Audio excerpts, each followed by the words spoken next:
ஆயுத எழுத்து நிகழ்ச்சிக்கு உங்களை அன்போடு வரவேற்கின்றோம் நேயர்களே. இன்று சென்னை கிண்டி அரசு மருத்துவமனையில் ஏற்பட்ட அந்த சம்பவம் அப்படிங்கிறது ஒரு மருத்துவரே, அதுவும் குறிப்பாக கேன்சர் நோயாளிகளை பார்க்கக்கூடிய ரொம்ப சீனியர் மருத்துவரே, ஒரு நோயாளியுடைய மகன் அங்கே வந்து அவரை கத்தியால் 7 முறை குத்தி பெரிய கலாட்டா ஆகி அங்கே வந்து அந்த காட்சிகளை பார்க்கும்போது மிகுந்த ஒரு வன்முறை, ரத்தம் அப்படிங்கிற மாதிரியான காட்சிகள், ரொம்ப டிஸ்டர்பிங்கான காட்சிகளை பார்க்க முடிந்தது. அவர் ரொம்ப ஆபத்தான நிலையில் மருத்துவமனையில் அனுமதிக்கப்பட்டு இப்போது ஓரளவுக்கு ஸ்டெபிலைஸ் ஆயிருக்காரு அப்படிங்கிற செய்தி வருகிறது. இது நிச்சயமாக தமிழ்நாடு முழுவதும் இருக்கக்கூடிய மருத்துவர்கள் மத்தியில் பெரிய அதிர்ச்சியை ஏற்படுத்தியிருக்கிறது. ஒரு அரசு மருத்துவமனையில் பட்டப்பகலில் ஒரு சீனியர் டாக்டருக்கு இந்த நிலைமையா? அப்போ மருத்துவர்களுக்கு என்ன பாதுகாப்பு அப்படின்ற கேள்விகளை மருத்துவர் சங்கங்கள் தொடர்ந்து எழுப்பி கொண்டிருக்கிறார்கள். ஒரு போராட்டம் அறிவித்தார்கள். சுகாதாரத்துறை அமைச்சரோட பேச்சுவார்த்தை நடந்து இப்போ அது ஒரு சுமூகமான நிலையை எட்டி இருக்கிறது அப்படிங்கிறத பார்க்கிறோம். அதை தாண்டி இது வந்து ஒரு சட்டம் ஒழுங்கு சீர்கெட்டதற்கான அறிகுறி அப்படின்னு எதிர்க்கட்சிகள் குற்றம் சாட்டி வருகிறது. எப்படி இந்த தைரியம் வருது? பட்டப்பகலில் ஒரு கவர்மெண்ட் ஹாஸ்பிட்டலுக்குள்ளேயே நுழைஞ்சு இந்த மாதிரி ஒரு கொலைவெறி தாக்குதல் நடக்குது அப்படின்னு சொல்லி கடுமையாக எதிர்க்கட்சிகளையும் இதை விமர்சித்து வராங்க. இந்த மருத்துவர் விவகாரம் அப்படிங்கிறது நிச்சயமாக அனைத்து தரப்பினராலும் கண்டிக்கப்பட வேண்டியது அப்படின்னாலும் கூட அதை தாண்டிய விஷயங்கள் இதில் என்ன இருக்கிறது? இதில் ஒரு விதமான அரசியலாக்கப்படுகிறதா, இல்லை சட்டம் ஒழுங்கு பிரச்சனை இருக்கிறதா, மருத்துவத்துறையில் சிக்கல்கள் இருக்கிறதா? கேட்போம். இன்றைய நிகழ்ச்சியில் நம்மோடு இணையக்கூடிய விருந்தினர்கள் திராவிட முன்னேற்ற கழகத்தின் சார்பாக டாக்டர் சஃபி அவர்கள் நம்மோடு அரங்கத்தில் இணைகின்றார். அதே போல அண்ணா திராவிட முன்னேற்ற கழகத்தின் சார்பில் திரு பாபு முருகவேல் அவர்கள் இணைகின்றார். மருத்துவர்களுடைய சங்கத்தின் சார்பில் டாக்டர் ராமலிங்கம் அவர்கள் இணைகிறார் அப்படின்னு நான் புரிஞ்சுக்கிறேன்.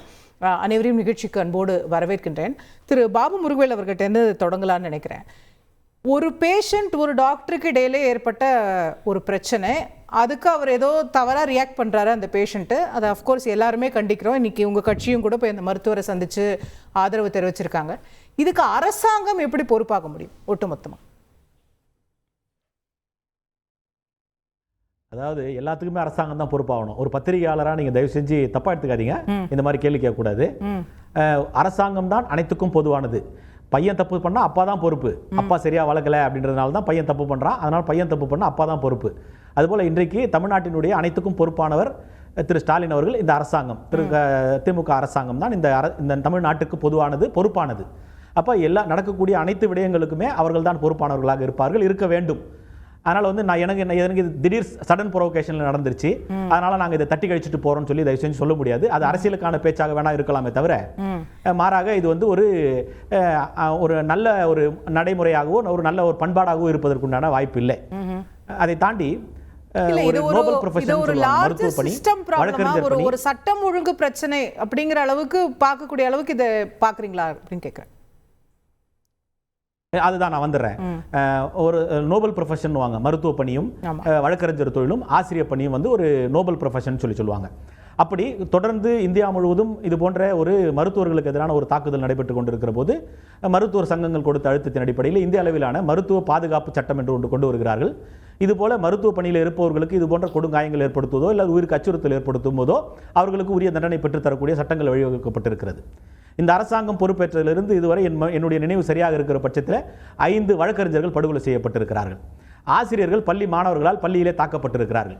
அப்போ இது எல்லாம் எப்படி என்று சொன்னால் சமூக ஒரு சீர்கேட்டினுடைய வெளிப்பாடாகத்தான். இது உங்க வழியிலே நான் வரேன், இது எப்படி அரசாங்கம் பொறுப்பாகும் சொல்லி சொன்னால் ஒரு சமூக சீர்கேட்டினுடைய வெளிப்பாடாகத்தான் நம்ம இதை பார்க்கணும். சமூகம் எப்படி சீர்கெடுகிறது என்று சொன்னால், நிர்வாகம் சரியில்லை என்று சொன்னால் சமூகம் சீர்கெடும். அப்போ இது எப்படி சொல்லணும்னு சொன்னால் ஒரு சோசியல் ரெஸ்பான்சிபிலிட்டி மக்களிடத்தில் கொண்டு போய் சேர்க்கணும், மாணவரிடத்தில் கொண்டு போய் சேர்க்கணும்.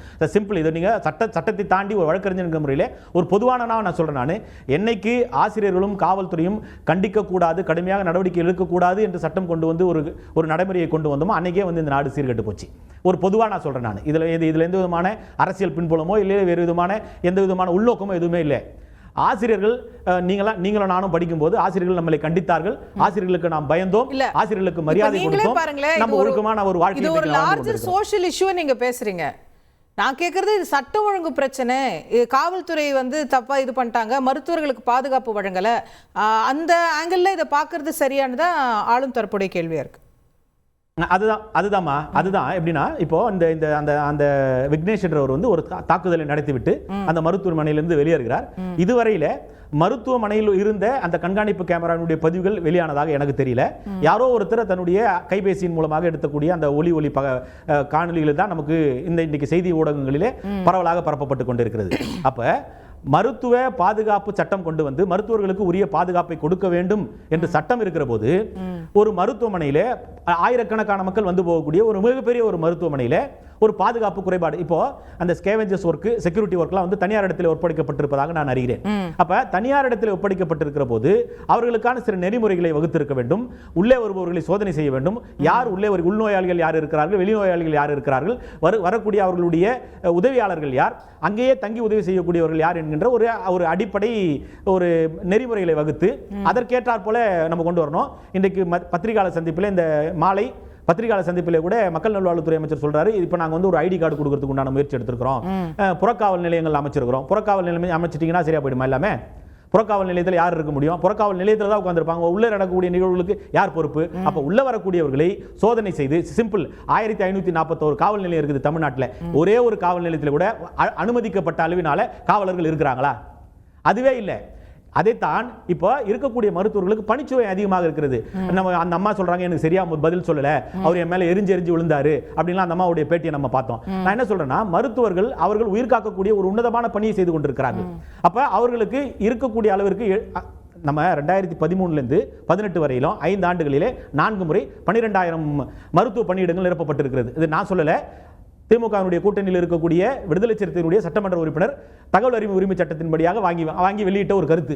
12,000 பேர் அதிமுக ஆட்சியில் நிரப்பப்பட்டிருக்கிறது. இந்த 4 ஆண்டுகளிலே திராவிட முன்னேற்ற கழகத்தில் 1200 பேர் தான் நியமனம் பண்ணியிருக்கிறீங்க. அதுவும் நான் சொல்லல, சில நம்முடைய அந்த அவர் பேர் என்ன, சிந்தனை செல்வன் சட்டமன்ற உறுப்பினர் திரு சிந்தனை செல்வன் கொடுத்திருக்கிற தகவல் அறிவு சட்டப்படி. அப்ப அங்கே பணியிடங்கள் நிரப்பப்படாமல் இருக்கிறது. அப்ப கூடுதலான பணிச்சுமை இருக்கும். கூடுதலான பணிச்சுமை போது ஒரு 4 கேள்வி கேட்கும்போது ஒரு கேள்விக்கு எரிச்சல் வரத்தான் செய்யும். அதுல வந்து அவரும் மனுஷன் தான், டாக்டர் என்ன நம்ம கடவுள், அவரும் மனுஷன் தானே, அவருக்கும் ஆசாபாசங்கள் இருக்கும், கோவம் வரதானே செய்யும். அவருடைய பணியை செய்யும் போது அந்த பணி சிம்பிள்மா, நம்ம அதாவது ஒரு சட்டம் இருக்கிறது, அந்த சட்டத்தை முறையாக செயல்படுத்தவில்லைன்னு சொல்றேன். அப்ப இது சட்டம் ஒழுங்கு சார்ந்த, சட்டம் ஒழுங்கு இருக்குதான்னு தவிர சட்டம் இருக்குது ஒழுங்கா இருக்குதான்னு தான் இல்ல. சட்டம் இருக்கிறது, ஆனால் அது ஒழுங்காக இருக்கிறதா இல்லை. அதுதான் இப்ப உள்ள வரக்கூடியவர்களை சோதனை செய்திருந்தோம், ஒரு கத்தி எடுத்து உள்ள வரக்கூடிய அளவுக்கு ஒருத்தருக்கு யார் இந்த தைரியம் கொடுத்தது? அப்போ இந்த ஃப்ரீயா நம்ம உள்ள அக்சஸ் பண்ணலாம் அப்படிங்கிற எண்ணத்தை அவருக்கு கொடுத்தது யாரு? அங்க பாதுகாப்பாக இல்லை, சோதனை நடைபெறவில்லை, அதனால நம்ம எங்க வேணாலும் அக்சஸ் பண்ணலாம். ரூமுக்கு போய் தாக்குதல் பண்ணியிருக்கிறாரு. அதுதான் ரொம்ப கொடுமை. அந்த மருத்துவருடைய அந்த அறைக்கு சென்று அந்த அறையில் தாக்குதல் செய்ய நடைபெற்று இருக்கிறது. அப்ப மருத்துவருடைய அறை வந்து அவருக்குன்னு கொடுக்கப்பட்ட இடம், அது பொது இடம் கிடையாது. அந்த இடத்தில் நுழைக்கப்பட்டு தாக்குதல் நடைபெற்றிருக்கிறது. அப்ப இங்க இது மாதிரியான ஒரு சரியான ஒரு கட்டமைப்பு இல்லை. அந்த கட்டமைப்பு இல்லை. இந்த கட்டமைப்புக்கு காரணம் அரசாங்கம். அப்ப அந்த அரசாங்கம் தான் இதற்கான முழு பொறுப்பையும் ஏற்றுக்கொள்ள வேண்டும் அப்படிங்கிறதா இதுல தவிர அதனால தட்டி கழித்து போக கூடாது. அப்படியான மனநிலையில் இருந்தது என்று சொன்னால் அது மிக கொடுமையான ஒரு மனநிலை என்பதுதான் என்னுடைய கருத்து. ஓகே, கேட்போம், பதில் கேட்போம். டாக்டர் சஃபி, இப்படி ஒரு சம்பவம் நடக்குது அப்படின்னு சொன்னா, எல்லாரையும் ஷாக் பண்ண வைக்கிற ஒரு சம்பவம் நடக்குதுன்னா ஏதோ ஒரு இடத்துல குறைபாடு இருக்கணும்ல நம்ம சிஸ்டத்துல. ஒண்ணு அவர் சொன்ன மாதிரி மருத்துவ பணியிடங்கள் காலியா இருக்கு, இல்ல சுகாதாரத்துறையில பிரச்சனை இருக்கணும், இல்ல பாதுகாப்புல பிரச்சனை இருக்கணும், காவல்துறையில பிரச்சனை இருக்கணும். எதுலையுமே பிரச்சனை இல்லைன்னு சொல்லிட முடியுமா? எதுலையுமே பிரச்சனை இல்லைன்னு சொல்றதுக்கு நாம வந்து தமிழ்நாட்டில் தான் வாழ்ந்துட்டு இருக்கோம். வேற எந்த கண்டத்திலையும் இப்போ வாழல. அவரை மேபி பாபு முருகவேல் அண்ணா வந்து எடப்பாடியோட ஆட்சியில் வந்து ஜெயிலில் யாருமே இல்லைன்னு நினைக்கிறேன். எல்லாரும் சுபிட்சமாக எந்த தப்பும் இல்லாமல் எந்த குற்றமுமே இல்லாமல் எடப்பாடி அவர்கள் மிக சிறப்பான ஆட்சி நடத்துற சொல்லிட்டு இருக்காருன்னு நினைக்கிறேன். இல்ல இருங்க மேடம் இருங்க அவரு இருங்க மேடம், நாங்க தான் ஆட்சியில் இருக்கோம், அதை சொல்ல வரேன். அவரு 2017 2018 2019 நடந்த ஹாஸ்பிட்டல் உள்ள போய் வெறித்தாக்குதல் எல்லாம் மறந்து பேசுறாரு. அவங்க ஆட்சியில் என்னென்ன நடந்ததுங்கிறத மறந்து பேசுறாரு. அதுக்கு முன்னாடி ஒரு டாக்டர் வந்து ஒரு ஹாஸ்பிட்டலுக்கு உள்ள இருக்கிறாரு. அவரை வந்து ஒரு நோயாளியுடைய அட்டெண்டர் உள்ள வந்து அவரை வந்து தாக்கிட்டு போறார். இதை அரசியல் படுத்துவது யாருன்னு நம்ம பார்த்துக்கணும். பிகாஸ் ஒரு ஹாஸ்பிட்டலுங்கிறது வந்து சீஃப் செக்ரட்டரியேட்டோ ஹைகோர்ட்டோ, அண்ணன் இருக்காருல உட்காந்துருக்காரு பாதுகாப்பா, அது மாதிரி ஹைகோர்ட்டோ கிடையாது. 2 டயர் பாதுகாப்பு வச்சுட்டு உட்காந்துருக்கிறதுக்கு உள்ள வரவங்களுக்கெல்லாம் கம்ப்ளீட்டாக செக் பண்ணி மெட்டல் டெட்லாம் பார்த்து அப்படிலாம் ஹாஸ்பிட்டல், நான் டாக்டராக சொல்கிறேன், அப்படிலாம் ஹாஸ்பிட்டலில் பண்ண முடியாது. ஏன்னா வர்றவன் 1000 பிரச்சனைகளில் வருவான், உள்நோயாளிகளாக இருப்பான், ஆப்பிள் வெட்டுறதுக்கு கத்தி கொண்டு வருவான், அங்கே இருக்கிற சர்வ் பண்ணுறவங்க பழம் வெட்டுறதுக்கு கத்தி வச்சிருப்பாங்க, பால் பேக்கெட் கட் பண்ணுறதுக்கு கத்தி வச்சிருப்பாங்க. அண்ணன் சொல்கிற மாதிரி ஹைகோர்ட்டை மாதிரி பண்ணிட்டு இருக்க முடியாது. புரியுதுங்களா? அது ஹாஸ்பிட்டல், அது முதல்ல புரிஞ்சுக்கணும். ரெண்டாவது அண்ணன் சொல்கிறாரு இது வந்து முழுக்க ஆளுங்கட்சியோடதுன்னு சொல்கிறாரு. சார், ரெண்டு தனிப்பட்ட ஆளுக்கு உள்ள ஒரு விஷயம். இந்த பக்கம் என்ன சொல்கிறாங்கன்னா, டாக்டர் வந்து எங்கிட்ட ஒழுங்காக எக்ஸ்பிளைன் பண்ணலை, டாக்டர் வந்து எங்கிட்ட ஒழுங்காக கனிவாக பேசலை, இங்கிலீஷ்ல திட்டுறாரு. டு பி அண்டர்லைன்டு, மருத்துவம் எங்களுக்கு கிடைக்கல, எங்க மருந்துகள் இல்லை, டாக்டரே இல்லை, எங்களுக்கு இதுவரை வைத்தியமே கிடைக்கலன்னு சொல்லவே இல்லை. அங்கேயே உங்க பாயிண்ட் முடிஞ்சு போச்சு முருகவேல் சார். அடுத்தது, அதாவது அவர் வந்து வருகிறார், 6 மாதமாக அவங்க அம்மாவை கூப்பிட்டு வராரு. ஹாட்ஸ்கின் டிசீஸ் ஸ்டேஜ் 4 to 5 சொல்லியிருக்காங்க. ஹாட்ஸ்கின் டிசீஸ் பற்றி முருகவேலை நான் உட்காந்து படிக்கிட்டோம். ஏன்னா ஒரு டிசீஸுடைய ப்ரோக்ரஷன் என்பது ஒவ்வொரு டிசீஸுக்கு மாறுபடும். கேன்சருக்கு எப்படி இருக்கும் நம்ம எல்லாருக்குமே தெரியும். என்கிட்ட ஒரு ரிப்போர்ட் நீங்கள் தர்றீங்கன்னா நான் ஒரு வகையான இன்டர்பிரேஷன் கொடுப்பேன், அண்ணன் ஒரு டாக்டர் வந்து அவர் ஒரு வகை இன்டர்பிரேஷன் கொடுப்பாரு. பிகாஸ் ஒவ்வொருத்தருடைய இன்டர்பிரேஷன் பொறுத்து அது மாறும். உதாரணமாக பாபு கேஸ் நடத்துறான்னு வச்சுக்கோங்களேன், இவரு வக்கீலாக இருக்கும்போது இவரு ஒன்று சொல்லுவார், இவர் பக்கத்தில் சாம்பிள் இருக்கிற லாயர் வேற ஒன்று சொல்லுவார். அந்த மாதிரி வந்து அப்படி இருக்கலாம் சார். மேடம், எனி ப்ரொஃபஷன் இதுல வந்து இதே கிடையாது. நான் சாமானியரா என் டவுட் மட்டும் கேட்டுக்கிறேன். ஒரு வக்கீல் வந்து குற்றவாளிக்கு வாதாடும் போது வேற மாதிரி வாதிடுவாரு, ப்ராசிக்யூட்டரா மாறிட்டாருன்னா வேற மாதிரி தான் வாதிடணும். டாக்டர் வந்து ஃபேக்ட்ஸை பேசக்கூடியவர். அதுதான் சொல்ல வரேன். உங்களுக்கு நோய் இருக்குன்னா நோய் இருக்கு, நோய் இல்லைன்னா நோய் இல்ல. ஃபேக்ட்ஸே கூட disease is evolving process. Any disease, நம்ம கோவிட் வரும்போது பார்த்தோம், முதல்ல எதுவுமே ஆகல, 2வது அலையில எல்லாம் மொத்தமா நாசம் பண்ணுச்சு, 3வது அலை பெருசா ஒண்ணுமே இல்ல, இப்ப 5வது அலை வந்து போயிடுச்சு, ஒண்ணுமே செய்யல. டிசீஸ் அதெல்லாம் வந்துதா? டிசீஸ், ஆமா, டிசீஸ் இஸ் இவால்விங். இப்போ அதை முதல்ல புரிஞ்சுக்கணும். அது புரியாம ஒரு மருத்துவமனைக்கு உள்ள போய் ஒரு மருத்துவருடைய அட்டெண்டர் டாக்டரை குத்திட்டாக்கா முதல்வர் ஸ்டாலின் தான் காரணங்கிறாரு. என்ன சொல்ல வரேன்னா, இது ஒரு டீச்சரை வந்து ஒரு மாணவன் வந்து பள்ளிக்குள்ள போய் குத்திட்டா முதல்ல ஸ்டாலின் தான் காரணம். இந்த மாதிரிப்பட்ட மனப்பாங்க முதல்ல எதிர்க்கட்சி மாத்திக்கொள்ள வேண்டும். இப்ப அவர் வந்து ஒரு நிமிஷம், ஒரு ஆக்கப்பூர்வமா ஒரு 4 இது சொல்றாரு வச்சுங்களேன், ஒரு 4 பாருங்க எவ்வளவு ஆக்ரோஷமா சிரிக்கிறாரு பாருங்க. ஒரு ஆக்கப்பூர்வமா எதிர்க்கட்சியா இன்னைக்கு எடப்பாடி அவர்கள் 4 விஷயம்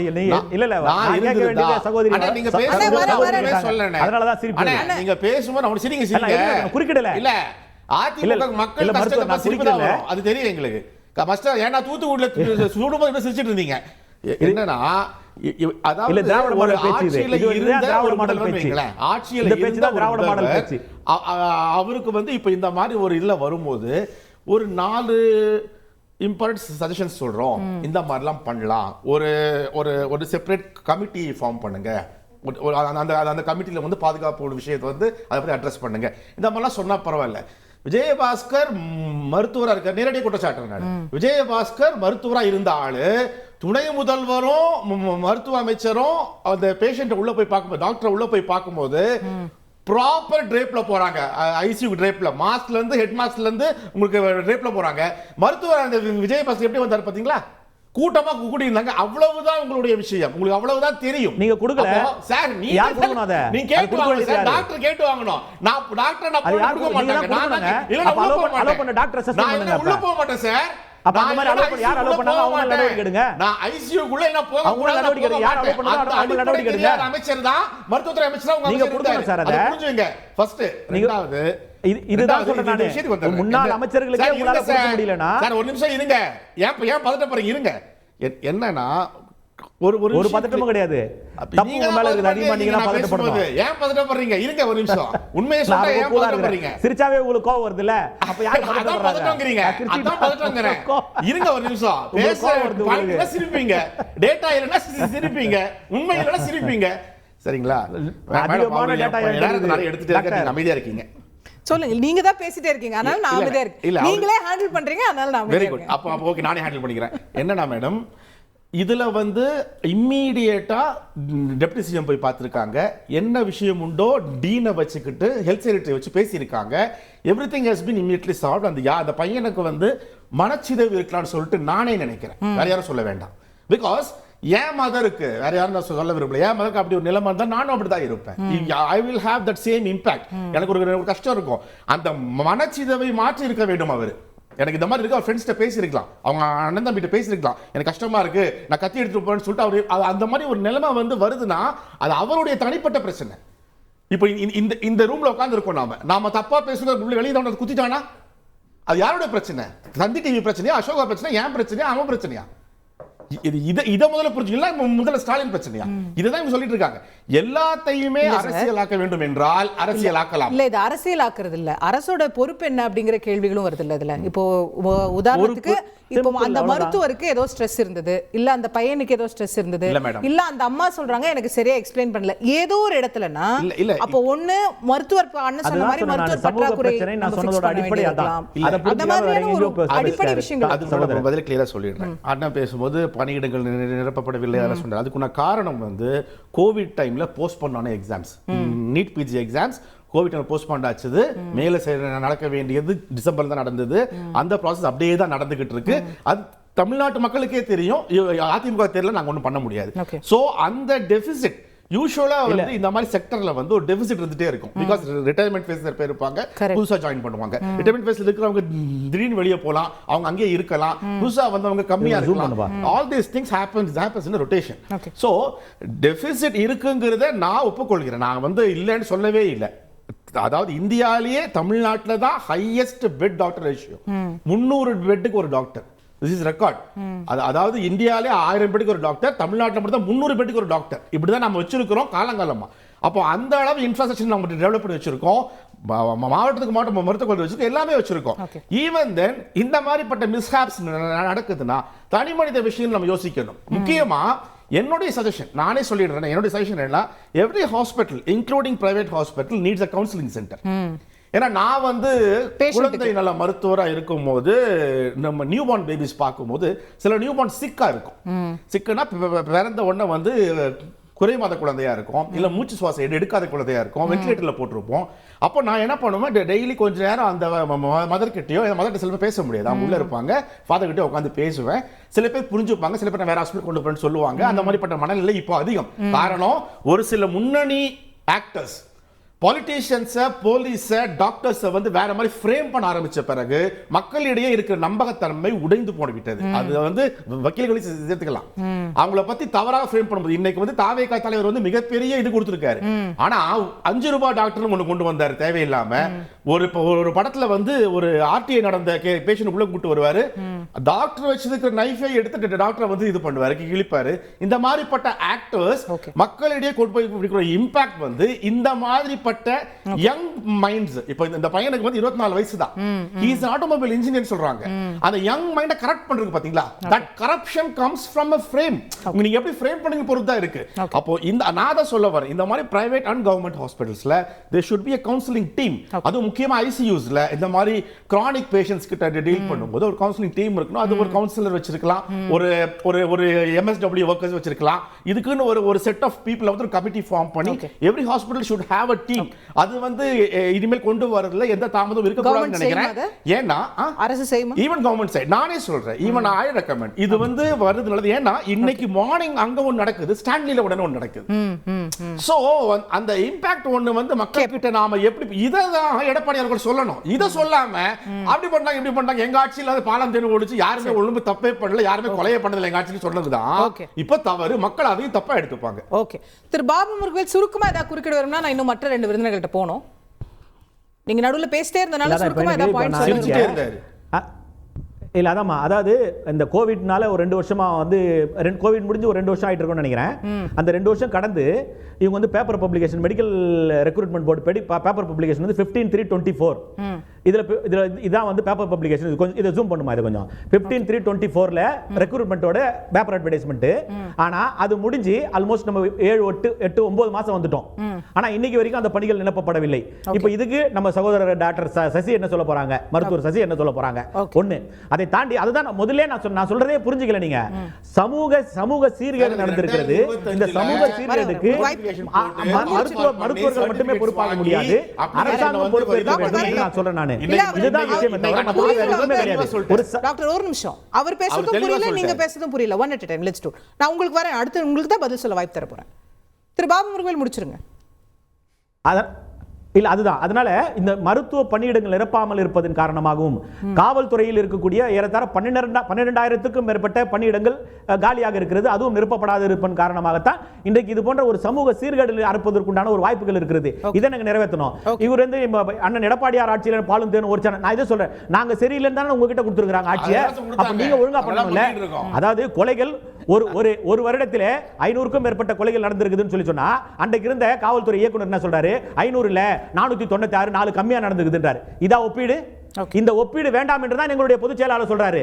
நாங்க எங்களுடைய காலத்தில் இப்படி நடந்துச்சுன்னு சொல்லி சொன்னா, இப்ப தவறே நடைபெறவில்லை என்று சொன்னீர்கள் என்று சொன்னால் இது ஒரு நல்ல மிகச்சிறந்த ஆட்சி. தவறு குறைந்திருக்கிறது என்று சொன்னா அது ஒரு சிறந்த ஆட்சியாக இருக்க முடியாது. அப்படிங்கறதா புரிதல் உங்களுக்கு நியாயமான புரிதலாக இருக்க வேண்டும் என்றுதான் என்னுடைய வேண்டுகோள். என்னன்னா அண்ணே பாகுபுல் அண்ணே, நீங்க சொன்ன அந்த நோட்டிபிகேஷனுடைய இதெல்லாம் எடுத்து அப்ளிகேஷன்ஸ் வாங்கி சர்டிபிகேட்ஸ் வெரிஃபை பண்ணி எல்லாமே வர ஜனவரி மாசம் இன்னைக்கு மாசம் சொல்லிருக்காரு. நீங்க அதை பார்க்கலன்னு நினைக்கிறேன், பார்க்காம வந்துட்டீங்க. அதே மாதிரி இப்ப சொன்னார் இல்லையா, அவங்க ஆட்சியில் வந்து 500 கொலை நடந்தது. There is difference between murder for motive and murder for personal vengeance. ரெண்டுத்துக்கும் நிறைய டிஃபரன்ஸ் இருக்கு. இத வந்து புரியாம வக்கீல் பேசுறது ஆச்சரியமா இருக்கு. என்னன்னா உங்க ஆட்சியில murder for motives எவ்வளவு நடந்ததுங்கிறது தான் மேட்டர், அங்க அதிகமா இருந்ததுங்கிறது தான் क्वेश्चन. இப்போ அந்த மாதிரி இல்லங்கிறது அந்த ஒப்பீடு தான் வேணாம்னு சொல்ற சகோதரர். அந்த ஒப்பீடு பண்ணாதீங்க. அந்த ஒப்பீடு வேணும் சார், டேட்டால அந்த ஒப்பீடு வேண்டாம், அது நியாயமானதாக இருக்காது. அரசியல் காரணங்களுக்காக தான் இருக்க முடியுமே தவிர ஒரு நியாயமான ஒரு வாதமாக இருப்பதற்கு உண்டான வாய்ப்பு இல்லை என்று சொல்றேன் நான். மற்றவங்கள்ட்டயும் பேசணும். நான் டாக்டர் ராமலிங்கம் அவர்கள் நம்மோடு இணைந்திருக்கின்றார், தமிழ்நாடு மருத்துவர் சங்கங்களின் சார்பாக. டாக்டர், இதுல நிறைய ஆங்கிள்ஸ் சொல்லப்படுது. இன்னைக்கு அமைச்சரோடையும் நீங்க வந்து ஒரு பேச்சுவார்த்தை நடத்தி இருக்கிறீங்க. அரசு இதை கையாளக்கூடிய விதம் உங்களுக்கு திருப்தி அளிக்கிறதா? அனைவருக்கும் வணக்கம். இன்றைய தினம் நடந்த இந்த அசம்பாவிதம் அனைத்து மருத்துவர்கள் மத்தியிலும் மருத்துவத்துறை ஊழியர்களிடம் ஒரு பெரும் அதிர்ச்சியையும் வேதனையும் அளிக்கிறது. இந்த நிகழ்ச்சி என்பது இன்றைய தினம் நடந்தது அப்படின்று நாங்கள் எடுத்துக்கல. இது கிட்டத்தட்ட நாங்கள் வந்து ஒரு 10 ஆண்டு காலமாகவே எனக்கு தெரிஞ்சு குறைந்தபட்சமாக வந்து மருத்துவமனைகள் மீதும் மருத்துவர்கள் மீதும் செவிலியர்கள் மருத்துவ பணியாளர்கள் இவர்கள் மேலே ஒரு தாக்குதல் வந்து தொடர்ந்து அதிகரித்தே கொண்டே தான் வந்துக்கிட்டு இருக்கு. அது நாங்கள் கிட்டத்தட்ட வந்து நான் மாநில பொறுப்பில் நான் வந்து கடந்த 10 ஆண்டுகளாக இருக்கேன். நான் பலதரப்பட்ட அதிகாரிகள் அமைச்சர்கள் எல்லார்கிட்டையும் நாங்கள் பேச்சுவார்த்தையெல்லாம் நாங்கள் நடத்தியிருக்கோம்.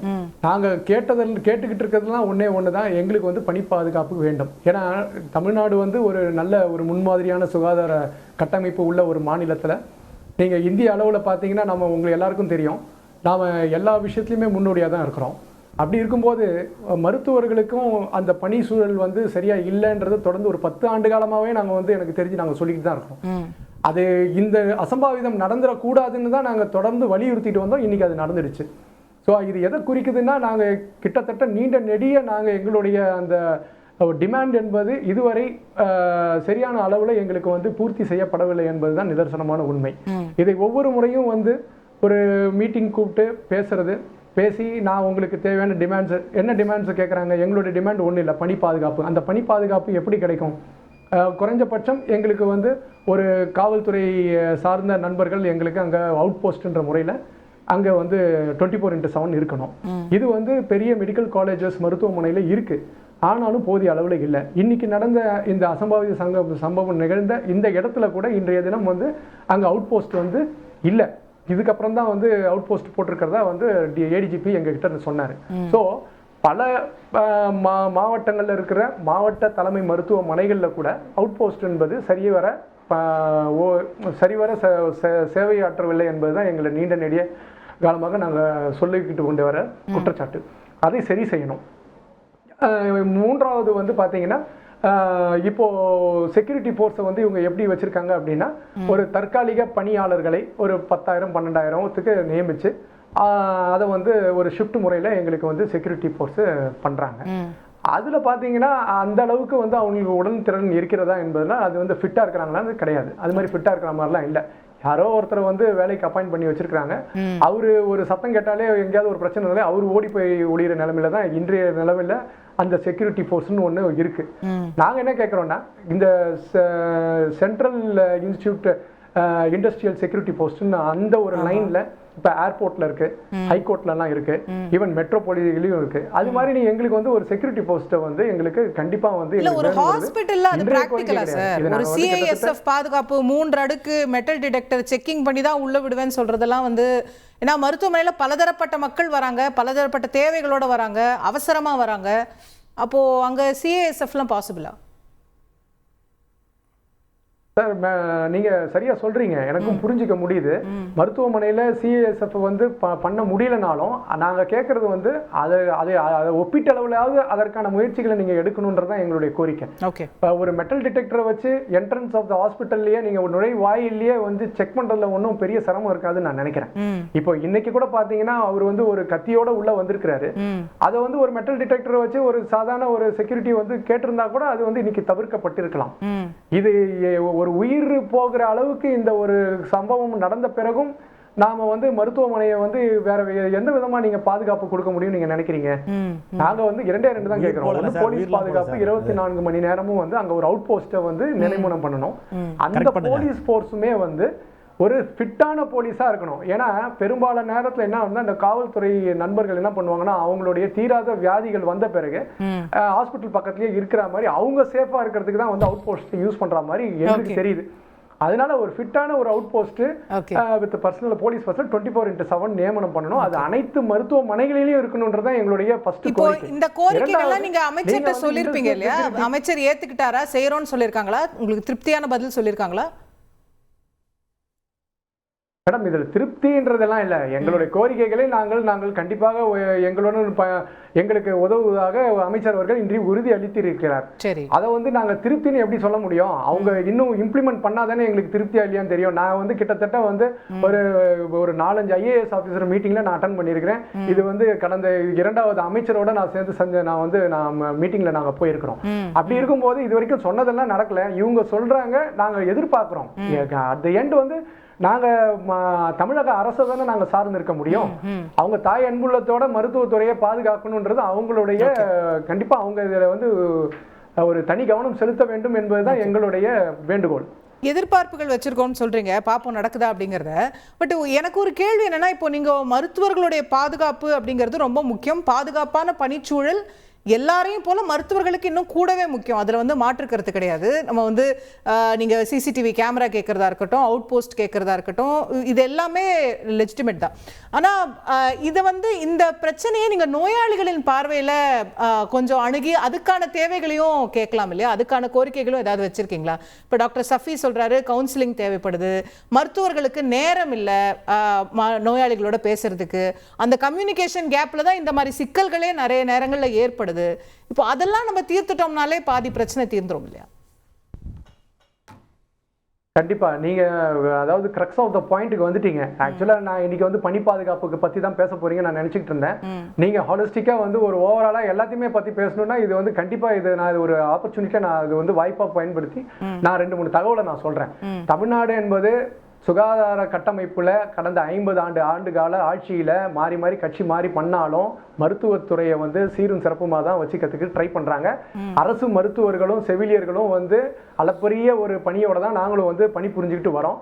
அதனாலதான் இன்றைய தேதியில இந்திய அளவுல நீங்க எந்த குறியீடு எடுத்துக்கிட்டாலும் தமிழ்நாடு முதல் மாநிலமா தான் இருக்கும். கேரளாவும் தமிழ்நாடும் போட்டி போட்டுக்கிட்டு தான் வருதே தவிர மற்ற நார்த்ல இருக்கிற வடக்குல இருக்கிற மாநிலம்லாம் நம்ம பக்கத்துல கிடையவே கிடையாது. இது பாயிண்ட் நம்பர் 1. 2வது, பல விருதுகளை வாங்கி குவித்து கொண்டிருக்கிறார்கள் நம்மளுடைய தமிழக அரசு. உங்களுக்கே தெரியும், ஆர்கன் டிரான்ஸ்பிளான்டா இருக்கணும் சரி, எந்த விதமான எடுத்துக்கிட்டாலும் சரி, நீங்க வந்து தமிழ்நாடு நம்பர் 1. அப்படி இருக்கும்போது இன்றைய காலகட்டத்தில் ஒரு 70% ஒரு சிகிச்சையை அரசு மருத்துவமனைகள்ல தான் கொடுக்கப்பட்டு வந்து கொண்டிருக்கிறது. இதுவே ஒரு யதார்த்தமான ஒரு உண்மை. இது நீங்க யார்கிட்ட வேணாலும் கேட்கலாம், புள்ளி விவரங்களும் சொல்லலாம். அப்படி இருக்கும்போது இது எங்களுக்கு கிடைக்கிற கிரெடிட்டா தான் நாங்க நினைக்கிறோம். அதாவது ஒரு 7 கோடி மக்கள் இருக்கிற இந்த பாப்புலேஷன்ல 70% மருத்துவ சேவையை அரசு மருத்துவமனையில தான் கிடைக்குதுன்னா அது வந்து எல்லாருக்குமான கிரெடிட் தான் அது. அப்படி இருக்கும்போது நாளொரு மேனியும் பொழுதொரு மன்னருமாக நோயாளிகளுடைய எண்ணிக்கை வந்து நாளுக்கு நாள் கூடிக்கிட்டு தான் இருக்கு.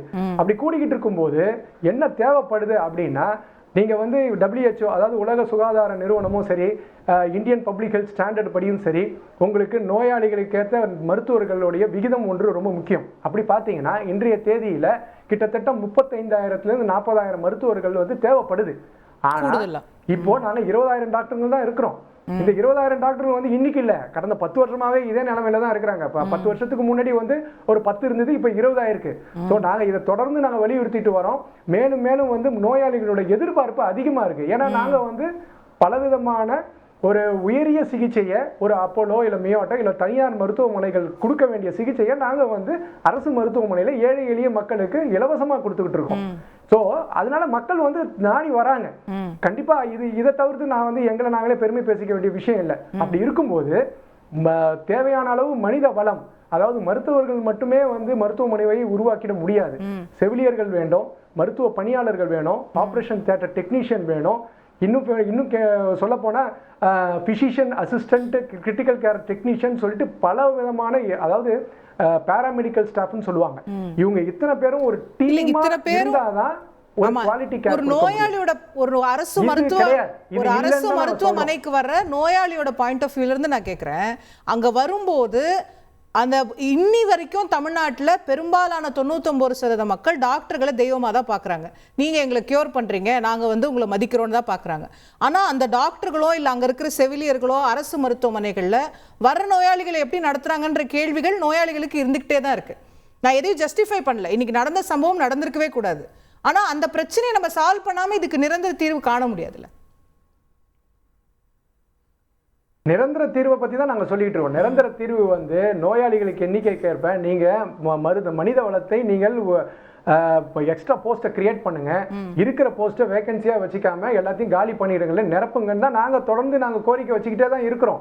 நீங்க வந்து என்ன கேட்குறீங்கன்னா மக்களை பாதிக்காத வண்ணம் நீங்க ஏன் வந்து பாதிக்கப்படுறாங்க உங்களுடைய செயல்கள் மூலமா நீங்க சொல்றீங்க. நாங்க என்ன சொல்றோம், நாங்க எங்க பாதிக்கப்படுறோம், நாங்க தினமும் கோரிக்கை தானே வச்சுக்கிட்டு இருக்கோம். அன்றாடம் வந்து நாங்க அதிகாரிகளை சந்திக்கிறோம். நாங்க வந்து ஊடக நண்பர்கள் மூலமாவும் நாங்க வந்து உங்களுக்கு பணிச்சுமை அதிகம், மனித வளம் குறைவாக இருக்கிறது, அது எல்லாமே புரிந்து கொள்ளக்கூடியதா, நீங்களும் அரசுக்கு அதை கோரிக்கையாக வைக்கிறீங்க. பட் இன்னைக்கு உதாரணத்துக்கு இந்த கேஸ் எடுத்துக்கிட்டோம்னாலே இந்த அம்மா என்ன சொல்றாங்க, அவர் வந்து ஸ்கேன் ரிப்போர்ட்டே பார்க்கல, சரியா சொல்லலை, இல்லை வந்து தூக்கி போட்டாரு எதையோ அப்படின்ற, அது அந்த மாதிரியான பிஹேவியர்ஸ் வந்து ஏன் வருதுன்னு நினைக்கிறீங்க? அது உண்மையாக இருக்கும் பட்சத்தில் இல்லை, அது உண்மையாக இருக்கும் பட்சத்தில் அது அந்த நோயாளியோட தன்மையை உங்களுக்கு தெரியும். அந்த நோயாளி வந்து ஒரு கிரிட்டிக்கல், அதாவது டெர்மினி இல் பேஷண்ட், கேன்சர் ட்ரீட்மெண்ட் எடுத்துக்கிட்டு இருக்காங்க. கடந்த ஒரு சில மாதங்களாகவே எடுத்துக்கிட்டு இருக்காங்க, அவங்களே சொல்றாங்க. அப்படி இருக்கும்போது அது கியூர் பண்ண முடியறதுக்கான தேவையான அந்த முயற்சியை தான் மருத்துவர் மேற்கொள்ள முடியும். அதற்கு 100% கியூர் பண்ண முடியும்ன்றது நம்மளால முடியாது. அந்த அவங்களுக்கு இது மாதிரி நோயாளிகளோ இல்ல நோயாளிகளுடைய உறவினர்களோ வந்து மருத்துவ சேவையில குறைபாடுகள் இருந்தால் அது புகார் தானே அளிக்க முடியும். அதுக்காக எனக்கு வந்து நான் திருப்தியா படலன்னு சொல்லி நான் கத்தியத்து குத்துவேன். அப்போ ஒருத்தருக்கு ஒரு தொழிலையும் வந்து பிரச்சனை இருக்கதானங்க செய்யுது.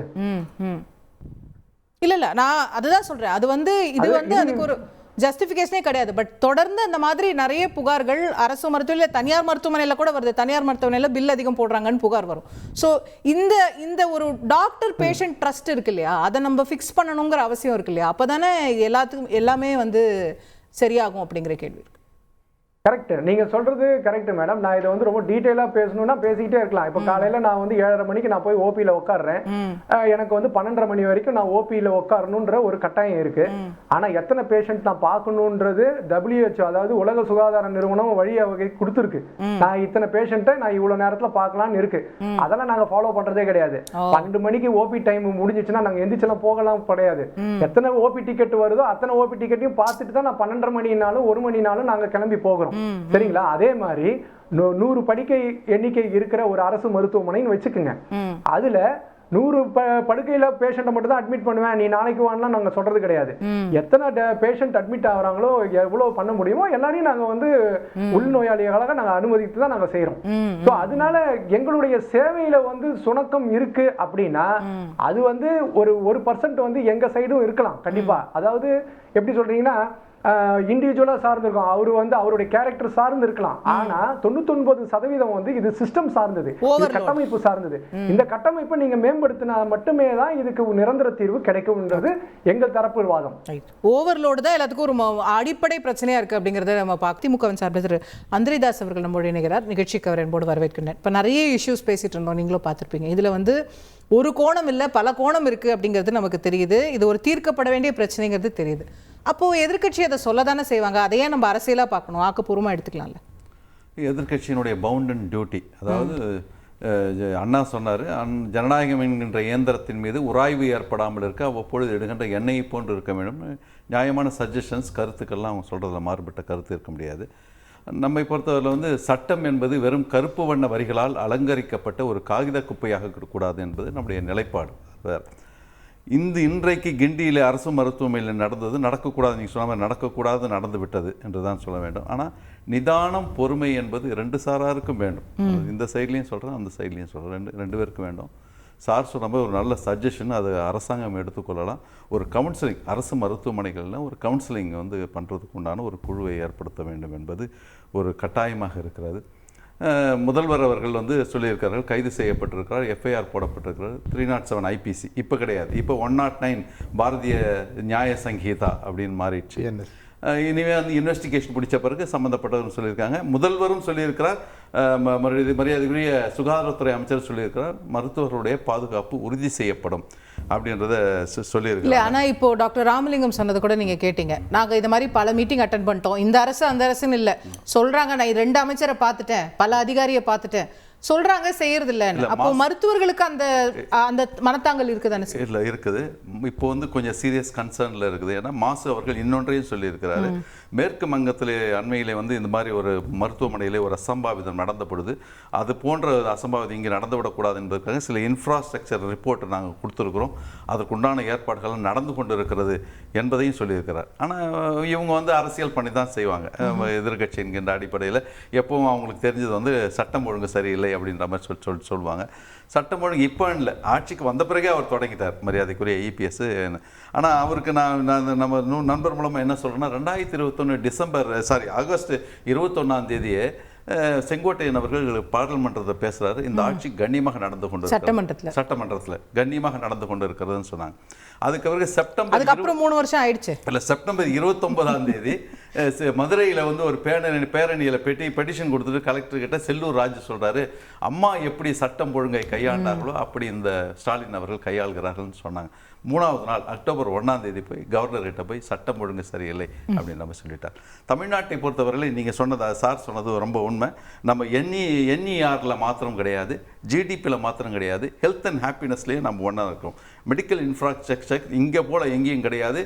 ஒவ்வொரு மாவட்டத்திலையும் மெடிக்கல் கல்லூரிகள் இருக்கின்ற அந்த நிலைமையில் இன்ஃபன்ட் மொர்டாலிட்டி ரேட் கூட compare to other north Indian ஸ்டேட்ஸ்லாம் இங்கெல்லாம் ரொம்ப ரொம்ப சார் அதெல்லாம் மறுக்கவே இல்லை சார். ஆனால் இப்படி ஒரு சம்பவம் நடக்கும்போது இது ஏன் நடக்குதுன்றதை நம்ம பார்க்கணும்ல. நம்ம அது நல்லா இருக்குன்னு சொல்லிட்டு உட்காந்துட்டே இருக்க முடியாதுல்ல. இல்லை, அதுக்காக சட்டம் ஒழுங்கு சரியில்லைன்னு அப்படியெல்லாம் சொல்லக்கூடாது. இது வந்து நடந்தது, இது வந்து இதுக்கு வந்து மோட்டிவேஷன் கிடையாது. அதாவது அவன் வந்து ஆல் ஆஃப் ஏ சடன் ப்ரொவோகேஷனில் ஒருத்தர் தாக்குறதுன்றது வேற. ஆனால் வந்து ஏற்கனவே சரியா ட்ரீட்மெண்ட் பண்ணலன்றத மோட்டிவேட் பண்ணி அதுக்கு ஒரு வீட்டிலேருந்து கத்தி எடுத்துட்டு வந்திருக்கு, மோட்டிவேஷனோட வந்திருக்காங்க அப்படின்னும் போது அதுக்கு உண்டான அது வந்து நடவடிக்கை எடுக்கிறதுல வந்து தவறு கிடையாது. கவுன்சிலிங்கும் பண்ணணும். அது ஏன்னா அவங்க அன்கியூரபிள் டிசீஸ், நீங்கள் சொன்ன மாதிரி இதெல்லாம் அன்கியூரபிள் டிசீஸ்ன்னு சொன்னால் கூட கியூர் ஆகலையே என்ற ஆதங்கம் அவங்களுக்கு தெரியுது, அவங்க அறியாமையில் கூட இருக்கலாம், அப்படி இருக்குது. ஆனால் அதுக்காக கிடையாது. ஏன்னா கொரோனாவில் வந்து 2020 ஜூன் மாதம் உங்களுக்கு என்ன நடந்ததுன்னு தெரியும். சாத்தான்குளத்தில், தூத்துக்குடி சாத்தான்குளத்தில் ஜெயராஜும் பெனிக்ஸும் வந்து லாக்அப் டெத் பண்ணாங்க. அப்போ கூட யாரும் வந்து சட்டம் ஒழுங்கு சரியில்லைன்னு நம்ம யாரும் சொல்லலை. சொன்னீங்களே யாரு சட்டம் ஒழுங்கு சரி, இது வந்து நியாயம் கிடைக்கணும் அப்படின்னு தான் கேட்டாங்களே தவிர இந்த ஆட்சியை கலைக்கணும். அவரு இபிஎஸ் அது கேட்கிறாரு, முதலமைச்சர் பதவி விலகணும்னு சொல்லியிருக்கீங்க, பல விஷயங்களுக்கு சொல்லியிருக்கீங்க. இருக்கலாம், சரி இருக்கட்டும். அந்த போலீஸ் கஸ்டடியில இருக்கும்போது நடந்த டெத்து, அதை வந்து முறையான விசாரணை வேண்டும் சொல்லிட்டு அவங்க கேட்டிருக்காங்க. அதுக்கு பிறகு வந்து இந்த CBI-க்கு அப்புறம் எஸ்பி வந்து அருண் கோபால் கேட்டிருக்காங்க. 2 கான்ஸ்டபிள் சஸ்பெண்ட் பண்ணியிருக்கிறோம். இன்னும் வந்து இன்ஸ்பெக்டர் உள்ளிட்ட அந்த எஸ்ஐ 2 பேரை வந்து நீங்கள் ட்ரான்ஸ்ஃபர் பண்ணி வெயிட்டிங் லிஸ்ட்டில் வச்சிருக்கிறோம். அப்படி தான் டிசிப்ளினரி ஆக்ஷன் எடுக்க முடியும். அப்படி டிசிப்ளினரி ஆக்ஷன் இப்போ வந்து எடுக்க போகிறாங்க. பாதுகாப்பு யார் குறைபாடுகள் இருக்காங்களோ அவங்க பேர் டிசிப்ளினரி ஆக்ஷன் எடுக்க போகுது. அதுக்காக சட்டம் ஒழுங்கு சரியில்லைன்னு சொல்றது எந்த வகையில் நியாயம்ன்றது நமக்கு தெரியல. ஆக அது அப்படி வந்து அதை வந்து பார்க்கக்கூடாது. இன்னைக்கு வந்த புதுசாக வந்த மரியாதைக்குரிய விஜய் அவர்கள் கூட ஒரு பேட்டி கொடுத்திருந்தார். அவங்க என்ன குளிர்பானத்துக்காக ஒரு நிறுவனம், குறிப்பிட்ட நிறுவனம் ஆயிரக்கணக்கான லிட்டர் தண்ணீரை நீர்நிலையிலிருந்து உறிஞ்சி குடிக்குதுன்னு சொல்லிட்டு வசனம் பேசிட்டு மீண்டும் அதே குளிர்பானத்துக்கு அதே நடிகர் வந்து அம்பாசிடரா, மார்க்கெட்டிங் அம்பாசிடரா வந்து விளம்பரப்படுத்துவார். அது அவங்க சொல்லிட்டு போட்டோம், அதில் வந்து கிடையாது. ஆனால் சட்டம் ஒழுங்கை பொறுத்தவரையில் தெளிவாக வந்து இது கண்காணிக்கணும், அதை வந்து மருத்துவர்களுக்கு பாதுகாப்பு தரணும் என்கின்ற இன்டென்ஷனோட இந்த இன்ஃப்ராஸ்ட்ரக்சரை டெவலப் பண்ணும், பாதுகாப்புக்குரிய இன்ஃப்ராஸ்ட்ரக்சரை டெவலப் பண்ணணும்னு சொல்லிட்டு மரியாதைக்குரிய ஹெல்த் மினிஸ்டர் சொல்லியிருக்கிறாரு. அந்த வகையில தான் இதை வந்து நம்ம பார்க்க வேண்டுமே தவிர இதை வந்து உடனே வந்து சட்டம் ஒழுங்கு சரியில்லை மறுபடியும் பழைய இப்பதான் மரக்காணம் வந்த உடனே மறுபடியும் சட்டம் ஒழுங்கு சரின்னாங்க. நம்ம சொன்னோம் இது வந்து அந்த சின்ன கண்ணுன்னு சொல்லிட்டு ஒருத்தர் இருக்காருல்ல, அவர் 30 வருஷமா இந்த தொழிலை பண்ணிட்டு இருக்காரு. 30 வருஷமா தொழில் பண்ணிட்டு இருந்தாலும் உங்க ஆட்சியிலையும் அவர் தான் தொழில் பண்ணாரு. அப்ப எந்த அசம்பாவிதம் நடக்கல, இப்ப அசம்பாவிதம் நடந்துச்சு. அதனால எல்லாருமே இதுக்கு ஒரு காரணகர்த்தாவாக எல்லாமே இருக்கிறார்கள். அது எல்லாரும் சேர்ந்து நாம் வந்து சோஷியல் கான்சியஸ்னோட இந்த பிரச்சனையை அணுக வேண்டும் என்பதுதான் எங்களுடைய கருத்து. திரு பாபு முருகவேல் நியாயம் தானே அவர் சொல்றது? எல்லாருக்கும் பொறுப்பு இருக்கு தானே, உங்க ஆட்சியிலையும் நடக்கலையா இந்த ஆட்சியிலையும் நடக்கலையான்னு ஒரு கூட்டு பொறுப்பு இதுல இருக்கின்றார். இல்லை, அது கரெக்டு தான். வந்து நான் அண்ணன் நந்திரிதாஸ் இது மாதிரி சொல்லுவார் நான் எதிர்பார்க்கல. எடப்பாடி இந்த அரசாங்கம் பதவியேற்றுக் கொண்ட உடனே இது போல தொடர்ந்து அதான் பேசுறாருன்னு. ஒரு பொறுப்பான எதிர்க்கட்சியாக நாங்கள் செயல்பட்டு கொண்டிருக்கிறோம். இருக்கக்கூடிய குற்றங்களை நாங்கள் சுட்டி காட்டுகிறோம். அவர் சொன்ன மாதிரியே வந்து இந்த அரசு என்கிற இயந்திரம் அழகாக போக வேண்டும் என்று சொன்னால் நாங்கள் அதற்கான ஒரு உராய்வு சக்தி இருக்கக்கூடிய ஒரு எண்ணெயாகத்தான் நாங்கள் பயன்பட்டு கொண்டிருக்கிறோம். அதனால் ஒரே நிலைப்பாட்டில் இருக்கிறோம். ஒரு கிளைக்கழக திமுகவினுடைய கிளைக்கழக செயலாளருக்கு இருக்கக்கூடிய அறிவு கூட ஸ்டாலினுக்கு இல்லை என்று அண்ணன் வைகோ சொன்னது ஒரு காலம். இப்போது வேறு மாதிரியாக பேசிக் கொண்டிருக்கிறார். அதனால அவங்களுடைய நிலைப்பாட்டை மாற்றிக்கொள்ளலாமே தவிர நாங்கள் எதிர்க்கட்சி என்கிற ஒரு பொறுப்பான நிலைப்பாட்டில் தான் நாங்கள் இருந்து கொண்டிருக்கிறோம். அது ஒன்று. அதை தாண்டி திரு மா சுப்பிரமணியம் அரசியலமைப்பு சட்டத்தின் அடிப்படையிலே ஒரு பதவி பிரமாணம் எடுத்துக்கொண்ட ஒரு மாண்புமிகு அமைச்சர். அவர் வந்து இந்த வடக்கு தெற்கு என்று அந்த மாதிரி பேசக்கூடாது. வெஸ்ட் பெங்கால் நான் என்ன சொல்றேன்னா இப்ப கூட்டணி வெஸ்ட் பெங்கால் ஆர்ஜிகர் மருத்துவமனையிலே ஒரு மருத்துவ அன்பு சகோதரி உயிரிழந்து விடுகிறார், கொலை செய்யப்படுகிறார்.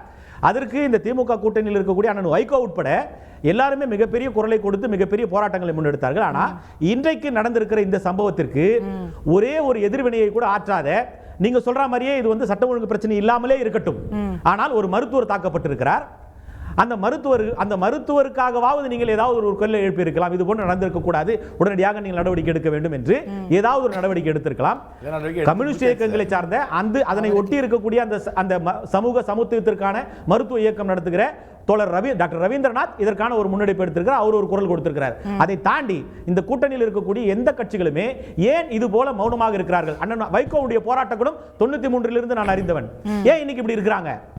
கூட்டணி தர்மம் என்பது வேறு, ஆனால் நடைபெறக்கூடிய சமூக அவலங்களை தட்டி கேட்பது என்பது வேறு.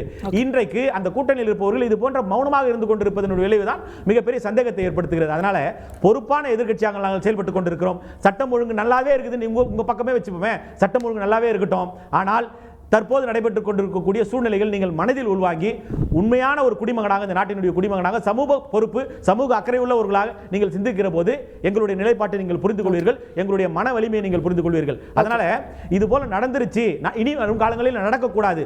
ஒவ்வொரு முறையும் ஒரு சம்பவம் நடக்கிற போது ட்ரையல் அண்ட் எரராக தான் போய்கிட்டு இருக்குது. இந்த ட்ரையல் அண்ட் எரரே வரவே கூடாதுன்றதுக்காக தான் எதிர்க்கட்சி சில கருத்துக்களை சொல்கிறது. அந்த கருத்துக்களை உள்வாங்க மனமில்லாத ஒரு அரசாங்கமாக இன்றைக்கு இருக்கக்கூடிய அரசாங்கம் செயல்பட்டுக் கொண்டிருக்கிறது. அதனால இந்த மருத்துவர் எந்த பிரச்சனையும் இல்லாமல் பழையபடி மீண்டும் பணிக்கு வர வேண்டும், அவர் உடல் நலத்தோடு இருக்க வேண்டும் என்றுதான் நான் இறைவனை பிரார்த்திக் கொள்கிறேன். அதில் எந்த விதமான மாற்று கருத்து கிடையாது. நல்லா வந்துருவாரு, ஒரு சின்ன காயம், ஏன்னா அவர் நல்லா பேசுறாரு, நம்ம பார்த்துட்டோம் உங்களுடைய தொலைக்காட்சியிலேயே. அதனால இது போல ஒரு சமூக அக்கறை உங்களுக்கு இருக்க வேண்டும். இப்ப சட்டம் ஒழுங்கு பிரச்சனை எல்லாத்தையும் தட்டி கழித்து போகாதீர்கள். எதுவுமே இல்லை, அரசாங்கத்துக்கு எந்த பொறுப்பும் இல்லை, நீங்க தயவு செஞ்சு சொல்லாதீங்க. அரசாங்கம் முழு பொறுப்பை ஏற்றுக்கொள்ள வேண்டும் அப்படின்றதான் எங்களுடைய கருத்தாக இருக்கிறது. அதாவது சிஏஏ வரும்பொழுதும் இடபிள்யூஎஸ் வரும்பொழுதும் கூட்டணி தர்மத்திற்காக வாக்களித்தோம் என்று அவங்க சொன்னது மாதிரி நாங்கள் கூட்டணி தர்மத்தை அப்படி பார்க்கல. நாங்க இவர்கள் பேசாத அட்ரஸ் பண்ணாத இஷ்யூஸ் எல்லாம் நாங்க எடுத்திருக்கிறோம். 8 மணி நேரத்தை வந்து 12 மணி நேரம் ஆக்கும்போது முதலாக குரல் கொடுத்தது திமுகவுடைய கூட்டணி கட்சிகளுடைய தொழிற்சங்கங்கள் தான். நாங்க ஆர்ப்பாட்டமே பண்ணியிருக்கிறோம். இன்றைக்கு கூட போக்குவரத்து துறையிலே ஒப்பந்தங்கள் வந்து காலி பணியிடங்களை வந்து ஒப்பந்த முறையிலே நிறைவேற்று ஏஜென்சி கொடுத்துட்டாங்க. அது மிகப்பெரிய தவறு என்று இன்றைக்கும் கேட்டுக்கொண்டிருக்கிறோம். டிஏ அரியஸ் வந்து இத்தனை மாதமான பெண்டிங் இருக்குது. டிஏ பத்தி டெபினிஷன் சொல்லும்போது ஹைகோர்ட் சொன்னாங்க DA is nothing but the device to protect the real income from the erotic price. ஏற்கின்ற விலைவாசியின் காரணமாக இறங்குகின்ற பணவீக்கத்தை சரிகட்டக்கூடிய பணம் தான். அது இவ்வளவு நாள் பாக்கி வைக்க கூடாது என்று கூட்டணி கட்சியாக இருந்து நாங்கள் குரல் கொடுத்து இன்றைக்கும் போராடி கொண்டிருக்கிறோம். அதனால நாங்க அவர்கள் அட்ரஸ் பண்ணாத இஷ்யூ கூட நாங்க அட்ரஸ் பண்ணிட்டு இருக்கோம். அவர் சொன்னாரு நேத்தைக்கு வைகோ அதை பேசினாரு. நேத்தைக்கு பேசுறது முந்தானத்து பேசுறதுனா யார் முகத்தையும் பார்க்க முடியாது. அதெல்லாம் வந்து ஒரு கூட்டணி வரும்பொழுது இப்ப யார் கூட்டணி இந்த ஊர்ல எதுவும் கிடையாது. அந்தந்த ஓட் அட்ஜஸ்ட்மெண்ட் சீட் அட்ஜஸ்ட்மெண்ட் இந்த அளவில் தான் கூட்டணி இருக்குது. அதனால பெருசா வந்து கூட்டணி இன்றைக்கும் வைகோ அவர்கள் வந்து நல்ல ஒரு சமுதாய உணர்ச்சியோடு பேசக்கூடியவர் அவர் சொன்னாரு. ஆனா எல்லாவற்றுக்கும் அவர் குரல் கொடுத்திருக்கிறார். இதற்கும் குரல் கொடுத்திருக்கிறார். இதற்கு நிச்சயமாக வலுவான ஒரு செக்யூரிட்டி. ரிசல்ட் என்ன? குரல் கொடுத்தீங்க. நீங்க குரல் கொடுத்தா குரல் கொடுத்தீங்க. எதிர்க்கட்சி சொன்னா குற்றச்சாட்டு எதிரொலிக்கும். எப்படி அது? எந்த விதமான பொருள் நாங்க எடுத்துக்கிறது? அட முடிக்கணும்னா நிறைவா சொல்லிடுங்க. ஏதாவது இருந்தா அதாவது எப்படின்னா நீங்க சொன்னீங்கன்னா நாங்க குரல் கொடுத்தோம், அழுத்தம் கொடுத்தோம், அறிக்கையின் வாயிலாக வெளியிட்டோம் அப்படின்னு சொல்றது. ஆனால் அதையே நாங்கள் கூடுதலான வீரியத்தோடு மக்கள் நலன் சார்ந்து சமூக பொறுப்போடு எதிர்க்கட்சிகள் களமாடி இருக்கும்போது அது வேண்டுமென்றே அரசியல் வன்முறையோடு அரசியல் சொல்றீங்களே. ஆமா யாரு அப்படியே அரசியல் அவங்க அரசியல் அதான் அவங்க அரசியல். அது எதிர்க்கட்சியின் போது அப்படி ஆளுங்கட்சி அப்படிதான் சொல்லுவாங்க. அவங்க அரசியல் அதை சிறப்பா பண்ணிட்டு இருக்கு. Okay okay right. நம்ம முடிக்கணும் நிகழ்ச்சியை. டாக்டர் ராமலிங்கம், நிறைவான கருத்து உங்களுடைய அந்த ஃபைனல் கோரிக்கைகள் இல்ல நிறைவான நீங்க சொல்ல விரும்பக்கூடிய விஷயம் சுருக்கமா. கண்டிப்பா நாங்கள் கிட்டத்தட்ட 10 ஆண்டு காலமாக பல்வேறு கோரிக்கைகளை முன்னிறுத்தி பலதரப்பட்ட பேச்சுவார்த்தைகளை கடந்த ஆட்சியிலும் நாங்கள் நடத்தியிருக்கிறோம். இந்த ஆட்சியிலும் தொடர்ந்து நடத்தி கொண்டு தான் இருக்கிறோம். இதுவரை எங்களுக்கு மிக முக்கியமான கோரிக்கையான எங்களுடைய அடிப்படை ஊதியம் மற்றும் பதவி உயர்வுக்கான அந்த கலைஞருடைய அரசாணை 354 கடந்த ஆட்சியாளர்களும் அதை வந்து செவிமடுக்கவில்லை. இந்த ஆட்சியிலும் நாங்கள் தொடர்ந்து சொல்லிக் கொண்டிருக்கிறோம். கூடிய விரைவில் செய்வதாக அமைச்சர் உறுதியளித்திருக்கிறார். அது இனி வருங்காலங்களில் பொறுத்திருந்து தான் பார்க்க வேண்டும். இரண்டாவது, ஏற்கனவே சொன்னது போல பணிச்சுமையை குறையுங்கள். பணிச்சுமையை குறைக்காமல் நாங்கள் நல்லபடியாக வர்றவங்களெல்லாம் வந்து எரியாமல் பேசுறது அப்படின்றான் நீங்கள் எதிர்பார்க்குறீங்க. நாங்களும் வரும்போதே வந்து பேஷண்ட்கிட்ட நாங்கள் எரிஞ்சு தான் விழணும்னு வர்றது கிடையாது. ஒரு 15-20 பேஷண்ட் பார்த்துட்ட பிறகு எங்களுக்கும் டயர்டாக தான் ஆரம்பிக்கும். அதற்கேற்ற பணியாளர்களை நியமிச்சிங்கன்னா கண்டிப்பாக இந்த சிஸ்டம் வந்து இன்னும் அடுத்த லெவலுக்கு போகும். மூணாவது, நாங்கள் முக்கியமாக என்ன சொல்ல வரோம்னா, இந்த 24 மணி நேர சேவை வந்து நாங்கள் பண்ணிக்கிட்டு இருக்கோம். இந்த 24 மணி சேவை வந்து சில டிபார்ட்மெண்ட்ஸ் மட்டும்தான் பண்ணும். அதில் முக்கியமாக வந்து ஹெல்த் டிபார்ட்மெண்ட்டு. இதில் பார்த்தீங்கன்னா ஸ்டாஃப் நர்சஸ் செவிலியர்கள் எனப்படுபவர்கள் அவர்கள் வந்து சுழற்சி முறையில் அவர்கள் ஷிஃப்ட் சிஸ்டத்தில் வராங்க. ஆனால் டாக்டர்ஸால் எங்களால் அந்த ஷிஃப்ட் சிஸ்டத்தை பண்ண முடியலை. இது ஒரு ஆரம்ப கால கட்டத்தில், நான் சொல்கிறது வந்து 20 வருடம் 30 வருடத்துக்கு முன்பு நாங்கள் வந்து இந்த 24 மணிக்கு சேவையை நாங்களே தான் எடுத்துக்கொண்டு நடத்தினோம். அது வந்து இப்போ எங்களுக்கே வந்து மிகப்பெரிய பிரச்சனையை ஏற்படுத்துது தொடர்ந்து. ஏன்னா நாளுக்கு நாள் வந்து நான் சொன்ன மாதிரி நோயாளிகளோட எண்ணிக்கை அதிகமாகறதுனால ரவுண்ட் த கிளாக் 24 மணி நேரமும் வந்து பேஷண்ட் வந்துகிட்டே இருக்காங்க. ஒரு தொடர்ந்து மாலையிலிருந்து இரவோ இல்லை நள்ளிரவிலோ பேஷண்ட் தொடர்ந்து வந்துகிட்டு இருக்கும்போது எங்களால் அதே வீரியத்தோட எங்களால் பார்க்க முடியல என்பதுதான் நிதர்சனமான உண்மை. இதில் என்ன நாங்கள் சொல்ல வரோன்னா, ஏற்கனவே நான் சொன்னது போல 35,000-40,000 டாக்டர்கள் இருக்க வேண்டிய இடத்துல நாங்கள் இப்போ 15,000 டாக்டர்கள் தான் இருக்கிறோம். ஸோ 1/3 தான் இருக்கிறோம். இந்த 1/3 வச்சு நாங்கள் 24 hours சர்வீஸ் கொடுக்குறோம். ஆனால் கஷ்டப்பட்டுக்கிட்டு தான் கொடுத்துக்கிட்டு இருக்கோன்றதை நாங்கள் மீண்டும் நாங்கள் வலியுறுத்துறோம். இதன் மூலமாக மருத்துவர்களுடைய உடல் நலன் மட்டும் இதுல வந்து குன்றி போகிறது மட்டும் இல்லாம நோயாளிகளுக்கும் இதுல வந்து அச்சுறுத்தல் கண்டிப்பா இருக்கதான் செய்யும். இதை வந்து ஒரு அறிவார்ந்த சமுதாயம் எல்லாருக்கும் இதுல கடமை இருக்கு. இது என்னமோ வந்து டாக்டர்ஸ்க்கும் ஒரு பேஷண்ட்டுக்கும் இருக்கிற பிரச்சனையா வந்து யாரும் அணுகாம இது அனைத்து தரப்பு மக்களும் இதை வந்து ஒரு கலந்து ஆலோசித்து இது ஒரு தமிழக அரசு அவர்களுக்கும் ஒரு நிர்பந்தத்தை ஏற்படுத்தணும். ஏன்னா இப்ப தமிழக அரசும் என்ன சொல்றாங்கன்னா, நிதி பற்றாக்குறையினாலதான் வந்து எங்களால வந்து எக்ஸ்ட்ரா போஸ்ட்டை வந்து சாங்ஷன் பண்ண முடியல அப்படின்ற ஒரு விஷயத்தை திருப்பி சொல்றாங்க. நிதி பற்றாக்குறை என்பது அது நான் பேசக்கூடாது இந்த நேரத்துல. அதை நீங்க எப்படி பேலன்ஸ் பண்ணி நீங்க பண்ணணும்ன்றது இருக்கு. ஒரு மருத்துவ சேவையை நீங்க செலவினமா பார்க்காதீங்க, அதை வந்து ஒரு முதலீடா பாருங்க. முதலீடா பார்த்தா மட்டும்தான் இது ஒரு வளம் பெற்ற சமுதாயமா நம்ம அடுத்த லெவலுக்கு போக முடியும்.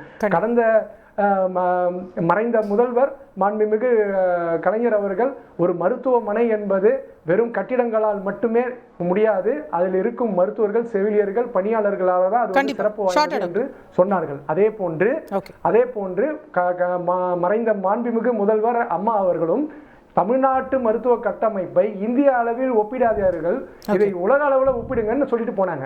இப்ப 10 வருஷம் ஆயிடுச்சு, இன்னமும் அதையே சொல்லிக்கிட்டு இல்லாம தயவு செய்து அடுத்த லெவலுக்கு நம்ம போறதுக்கு இந்த கோரிக்கைகள் எல்லாம் நீங்க செவிசாச்சீங்கன்னா நாங்களும் சிறப்பா செயல்படுவோம். Thank you doctor. நிறைய ஆக்கப்பூர்வமான கருத்துக்கள் சொல்லியிருக்கிறீங்க. பாப்போம் என்ன நடக்குது அப்படிங்கிறது பார்ப்போம். முடிக்கணும். இதுல ஒரு மருத்துவனாகவும் நான் கடைசி இது சொல்ல வேண்டியிருக்கு, ஆளுங்கட்சியுடைய பிரதிநிதியாகவும் சொல்ல வேண்டியிருக்கு. சுருக்கமா முக்கியமா அரசாங்கம் வந்து என்ன பொறுப்பெடுத்து சொல்லிட்டு பாபு என்ன சொன்னாரு, பொறுப்பெடுத்ததுனால தான் உடனடியாக துணை முதல்வர் அங்கே இருந்தார், அனைத்து நடவடிக்கை உடனடியாக செய்யப்பட்டது, அந்த குற்றத்துக்கு உடையவர் உடனடியாக கைது செய்யப்பட்டார். இனிமேல் அவருடைய விசாரணையில் தான் தெரிய வரும் என்ன மோட்டிவ்னு. ஏன்னா இதுவரையும் நாம் ஒரு சைடு மோட்டிவ் மட்டும் தான் பார்த்துட்டு இருக்கோம், வேற ஏதாவது சைடு மோட்டிவ் இருக்காங்கிறது இனிமேல் விசாரணையில் தான் தெரிய வரும் என்பதை ஓப்பனாகவே சொல்கிறேன். அதே மாதிரி மேற்கு வங்க நடந்த ஹாஸ்பிட்டல் இதையும் சொல்லிட்டு கம்பேர் பண்ணார். அங்கே இன்னும் எந்த முடிவும் எட்டப்படவில்லை, போராட்டத்தில் இன்னும் இருக்கிறார்கள். இன்றே அதே நாள் சம்பவம் நடந்த அதே நாள் இரவு ஒரு மருத்துவர் இங்க வந்து பேசுகிறார், நாங்க போய் அமைச்சரை பார்த்துட்டோம், பேசி முடிச்சிட்டோம், சுமூகமா பேசியிருக்காங்க, எங்களுக்கு விஷயத்தை பண்ண சொல்லிருக்காங்க. இதுதான் திராவிட மாடல் அரசு. மூணாவதா இந்த மாதிரி நம்ம தொடர்ச்சியாக தான் பார்த்துட்டு இருக்கோம். இந்த மாதிரி ஹாஸ்பிட்டல் ஒரு டாக்டராக பேச வேண்டியது, ஒரு ஹாஸ்பிட்டல் அட்டாக்ங்கிறது தொடர்ச்சியாக பார்த்து கொண்டிருக்கிறோம். மேற்கத்திய நாடுகளில் இது கிடையாது. மேற்கத்திய நாடுகளில் வந்து உங்களுக்கு டாக்டரை பார்க்குறதே மிகப்பெரிய விஷயம், மருத்துவம் எடுக்கிறதே மிகப்பெரிய விஷயம். அப்போ இங்கே வந்து உங்களுக்கு எனிதிங் ஃபார் கிராண்டட் ஆகி போச்சு.